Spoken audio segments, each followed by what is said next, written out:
அல்லாஹ்வுடைய தூதர் ஸல்லல்லாஹு அலைஹி வஸல்லம் அவர்கள் கூறினார்கள், என் மீது யார் ஒரு முறை இந்த நாளிலே ஸலவாத் சொல்லுகின்றார்களோ அவர்கள் மீது அல்லாஹ் ரப்புல் ஆலமீன் 10 ரஹ்மத்துகளை பொழிகிறான்.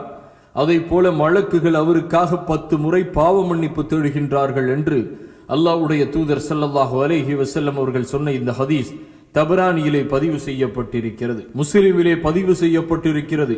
சூரியன் உதிக்கும் நாட்களில் வெள்ளிக்கிழமையே மிகச்சிறந்த நாளாகும். அன்றுதான் ஆதம் அலைஹிஸ்ஸலாம் அவர்கள் படைக்கப்பட்டார்கள், அன்றுதான் அவர்கள் சொர்க்கத்திலே இருந்து அனுப்பப்பட்டார்கள், அன்றுதான் அங்கிருந்து வெளியேற்றப்பட்டார்கள், அன்றுதான் யுக முடிவு நாளும் நிகழும் என்று அல்லாஹ்வுடைய தூதர் ஸல்லல்லாஹு அலைஹி வஸல்லம் அவர்கள் சொல்லி காட்டுகின்றார்கள்.